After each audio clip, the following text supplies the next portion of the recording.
다 함께 사도신경으로 우리의 신앙을 고백하겠습니다. 나는 전능하신 아버지 하나님, 천지의 창조주를 믿습니다. 나는 그의 유일하신 아들 우리 주 예수 그리스도를 믿습니다.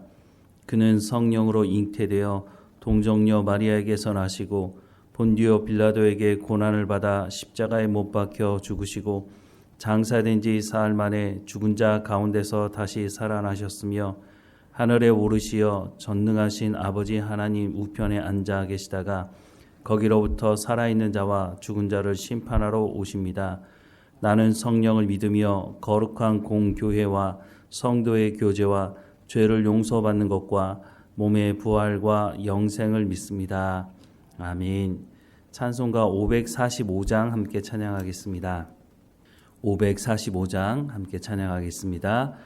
이 눈에 아무 증거 아니 배어도 믿음만을 가지고서 늘 걸으며 이 귀에 아무 소리 아니 들려도 하나님의 약속 위에 서리라. 걸어가세 믿음 위에 서서 나가세 의심 버리고 걸어가세 믿음 위에 서서 눈과 귀에 아무 증거 없어도 이 눈에 보기에는 어떠하든지 이미 얻은 증거대로 늘 믿으며 이 맘에 의심 없이 살아갈 때에 우리 소원 주 안에서 이루리. 걸어가세 믿음 위에 서서 나가세 의심 버리고 걸어가세 믿음 위에 서서 눈과 귀에 아무 증거 없어도 주님의 거룩함을 두고 맹세한 주 하나님 아버지는 참 이쁘다.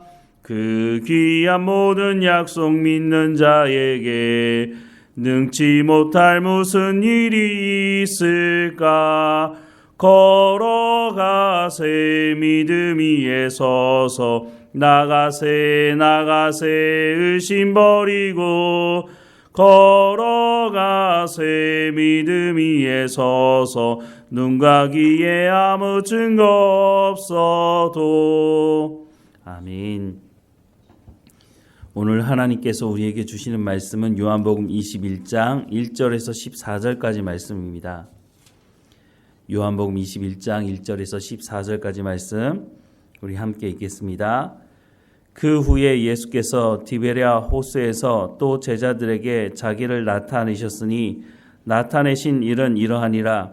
시몬 베드로와 디두모라 하는 도마와 갈릴리 가나 사람 나다니엘과 세베대의 아들들과 또 다른 제자 둘이 함께 있더니 시몬 베드로가 나는 물고기 잡으러 가노라 하니 그들이 우리도 함께 가겠다 하고 나가서 배에 올랐으나 그 날 밤에 아무것도 잡지 못하였더니 날이 새어 갈 때에 예수께서 바닷가에 서셨으나 제자들이 예수이신 줄 알지 못하는지라.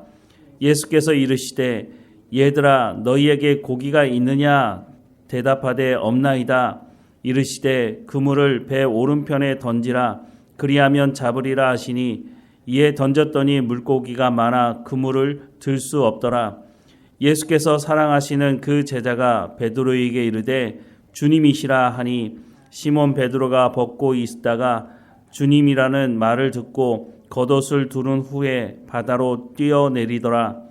다른 제자들은 육지에서 거리가 불과 한 50칸쯤 되므로 작은 배를 타고 물고기 든 그물을 끌고 와서 육지에 올라보니 숯불이 있는데 그 위에 생선이 놓였고 떡도 있더라.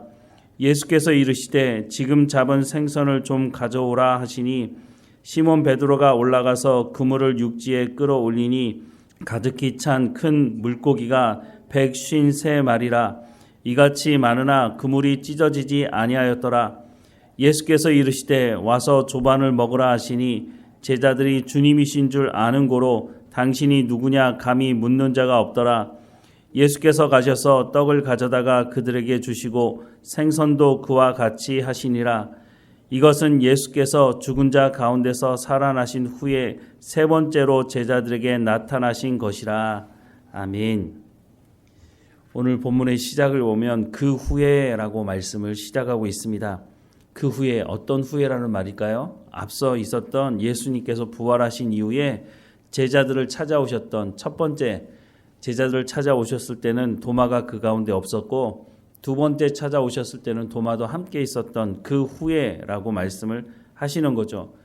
예수님이 부활하셨다는 소식만 들은 것이 아니라 예수님이 부활하신 그 몸을 제자들에게 보이셨을 때 제자들에게 얼마나 큰 위로가 있었을까요? 큰 힘이 되었을 것입니다. 이제 예수님이 부활하셨으니 모든 문제가 해결되는 것 아니겠습니까?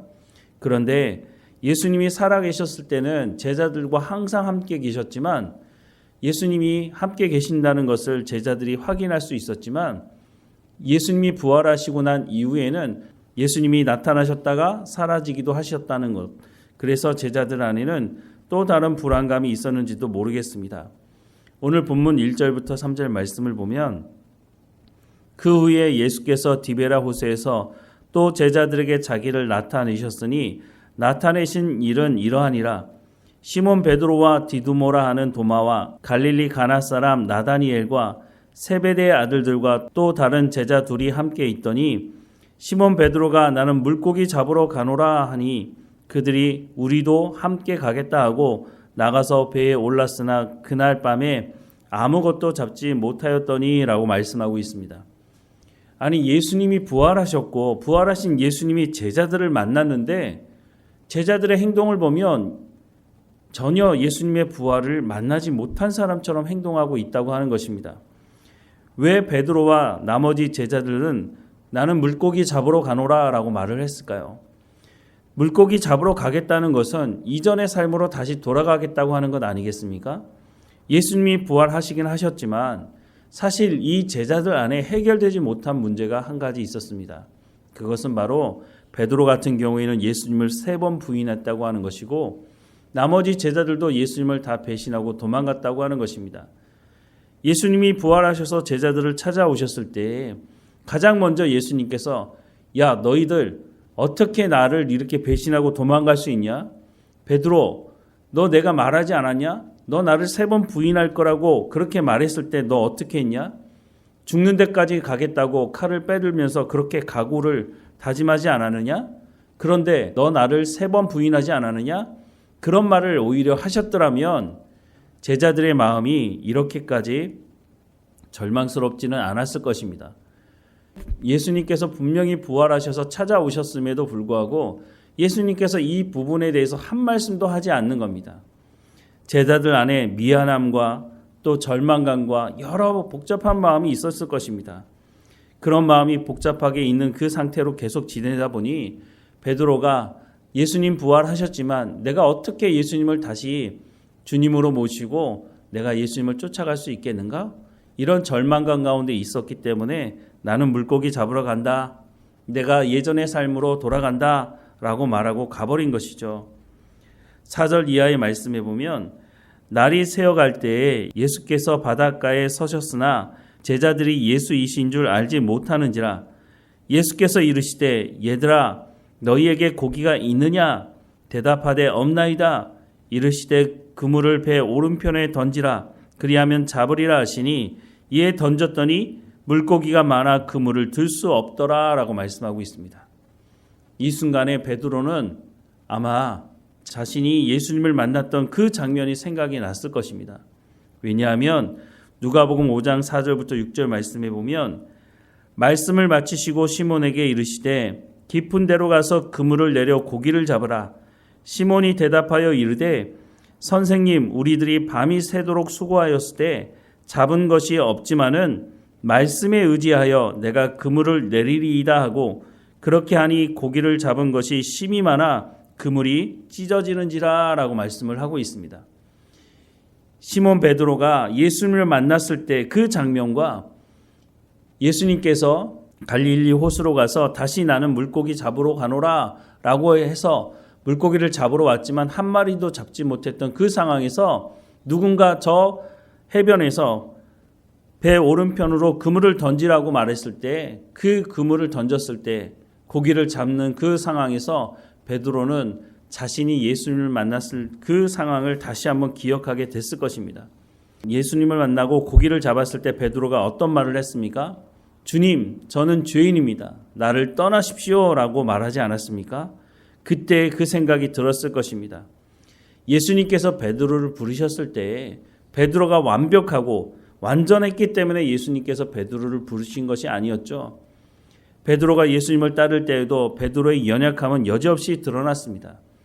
예수님이 누구이신지를 고백한 이후에 예수님이 자신의 죽음과 부활에 대해 말씀하실 때 베드로가 어떻게 했습니까? 예수님, 절대로 그런 일이 있을 수 없습니다. 왜 그렇게 말했을까요? 예수님이 왕이 되셔야 되니까. 예수님이 왕이 되셔야 자기가 한자리 할 수 있으니까 예수님의 죽으심을 막아선 것 아니겠습니까? 그래서 그때 예수님께서 베드로에게 네가 사람의 일을 중요하게 생각하고 하나님의 일을 소홀히 여긴다고 하는 말씀을 듣게 되었죠. 이런 베드로의 연약함을 예수님이 모르시는 것이 아닙니다. 그런데 그 말씀을 한마디도 하지 않으시고 베드로를 만난 예수님께서 조용히 베드로와 다른 제자들과 식사를 하게 되는 것을 보게 됩니다. 이에 앞서서 베드로가 예수님을 알아보고 그 배에서 뛰어내렸다라고 말씀을 하고 있는데요. 7절 말씀해 보면 예수께서 사랑하시는 그 제자가 베드로에게 이르되 주님이시라 하니 여기서 말하는 사랑하는 제자는 바로 사도 요한을 말하는 것이죠. 시몬 베드로가 벗고 있다가 주님이라 하는 말을 듣고 겉옷을 두른 후에 바다로 뛰어내리더라 라고 말씀을 하고 있습니다. 배를 정박하고 나서 예수님께 가도 될 텐데 사도 베드로가 얼마나 급했는지 주님이시라는 그 말을 듣자마자 옷을 입고 나서 바로 바닷가로 뛰어내려서 예수님께 가는 모습을 보게 됩니다. 예수님께 나가면 예수님께서 무엇인가 말씀해 주시겠지 이런 기대감을 가지고 나가지 않았을까요? 그런데 예수님께서 제자들을 만나고 난 이후에 아무 말씀도 하지 않으시고 고기가 있느냐? 고기를 가져오라고 말씀하시고 그 고기를 굽고 떡과 함께 제자들과 아침 식사를 나누시는 모습이 오늘 본문의 말씀입니다. 어떻게 보면 제자들 입장에서는 답답하지 않았을까요? 아니 예수님 그냥 우리를 혼내세요. 우리가 잘못했는데 왜 혼내지 않으세요? 차라리 혼이 나면 마음이라도 시원하겠는데 이런 생각을 했는지 모르겠는데 예수님께서 아무 말씀하지 않으시고 그냥 식사를 하는 겁니다. 먼저 밤새도록 아무것도 잡지 못한 제자들에게 먹이시는 거죠. 배가 채워져야 마음이 평안해질 수 있다고 하는 것이죠. 예수님은 제자들의 연약함을 모르시는 것이 아닙니다. 예수님이 이렇게 하시는 중요한 이유는 제자들의 연약함을 처음부터 알고 계셨고 그 제자들을 예수님께서 품고 계신다고 하는 것을 몸소 보여주시고 있는 것이죠. 예수님께서 베드로와 또 제자들을 이런 연약한 가운데서 부르셨던 것처럼 오늘 우리도 마찬가지입니다. 주님 앞에 섰을 때, 말씀 앞에 설 때마다 우리의 연약함이 드러나지 않습니까? 우리가 온전히 하나님의 말씀에 순종하지도 못하고 예수님을 3번 부인했던 베드로와 또 예수님을 배신했던 다른 제자들처럼 우리가 완벽하지 못한 연약함을 가지고 있는 조금만 살아가도 우리가 얼마나 많은 실수를 하는지 우리 스스로 잘 알고 있지 않습니까? 그런데 그런 제자들을 예수님께서 탓하지 않으시고 먼저는 그들을 먹이시면서 예수님께서 그들을 품고 계신다고 하는 것을 제자들이 경험했던 것처럼 오늘 우리도 예수님께서 우리의 연약함을 품고 계시고 우리를 부르시는 것을 우리도 경험하지 않습니까? 그렇다면 우리는 어떻게 살아가야 할까요? 예수님께서 내 연약함을 아시고 모든 죄를 무조건 용서해 주시니까 내 멋대로 살아도 되겠네? 이런 생각을 해서는 안 되는 것이죠. 주님의 사랑을 경험한다면 우리가 우리의 연약함을 품어주시는 그 주님 앞에 주님 너무 감사합니다. 내가 이런 존재인데도 불구하고 예수님께서 나를 품어주시니 너무너무 감사합니다 라고 하면서 주님 하지만 내 힘과 내 능력으로는 내가 하나님의 말씀에 온전히 순종하며 살아갈 수 없으니 내 가운데 성령의 충만함을 허락해 주십시오. 내가 주님 뜻대로 살아가기 원합니다. 그렇게 고백하는 것이 맞는 삶을 살아가는 것일 것입니다. 무엇이 우리의 발목을 잡고 있습니까? 예수님께서 우리의 연약함을 알고 계신다고 말씀하고 있습니다. 우리가 그 앞에 오늘도 겸손하게 엎드려서 주님, 제가 이런 사람입니다. 하지만 주님 주시는 은혜가 있으면 내가 그리스도의 장성한 분량까지 나갈 수 있겠습니다. 주님 은혜 없이는 내가 단 하루도 온전히 살아갈 수 없는 사람입니다. 나를 불쌍히 여겨달라고, 주님의 사랑으로 나를 덮어달라고, 나를 인도해달라고, 내가 주님의 뜻을 이루는 삶을 살아갈 수 있도록 인도해달라고 기도하는, 또한 주님의 말씀에 순종하는 우리의 삶이 되기를 주님의 이름으로 축원합니다. 기도하겠습니다. 사랑하는 하나님, 우리를 불쌍히 여겨 주옵소서. 우리가 얼마나 연약한 존재인지 주님 아시지 않습니까? 결단하고 마음의 작정도 해보지만 하나님의 말씀대로 온전히 살아가지 못하는 우리에게 하나님의 은혜를 부어주지 않으신다면 우리가 어떻게 그리스도의 장성한 분량에 이룰 수 있겠습니까? 하나님, 우리를 불쌍히 여겨주시고 오늘도 우리 가운데 성령의 충만함을 허락해 주셔서 주의 뜻대로 하나님의 뜻을 이루는 삶 가운데로 나갈 수 있도록 하나님, 우리를 인도해 주옵소서. 교만하지 않게 하시고 겸손하게 엎드리게 하셔서 하나님 말씀 듣기를 사모하게 하시고 그 말씀을 통해서 우리가 새로워지게 하시고 하나님의 말씀에 순종함으로 성령의 열매를 맺어갈 수 있도록, 이렇게 연약한 우리가 하나님의 은혜로 말미암아 그리스도의 장성한 분량에 이르는 삶을 살아가는 것을 우리 주변 사람들도 보게 하셔서 그들에게 하나님이 누구이신지를 증거하는 우리의 삶이 될 수 있도록 은혜를 허락해 주옵소서. 다시 한번 간구하오니 우리 가운데 지혜와 명철을 허락해 주셔서 하나님의 뜻을 이루는 삶을 살아갈 수 있도록 인도해 주옵소서. 우리의 발목을 붙잡고 있는 그 어떤 문제들도 하나님께 나가는데 방해되지 않도록 온전히 모든 것을 내려놓고 하나님만 의지하며 살아가는 우리의 삶이 될 수 있도록 인도해 주옵소서. 늘 우리와 함께 하시는 하나님 감사하고 예수님의 이름으로 기도드립니다. 아멘.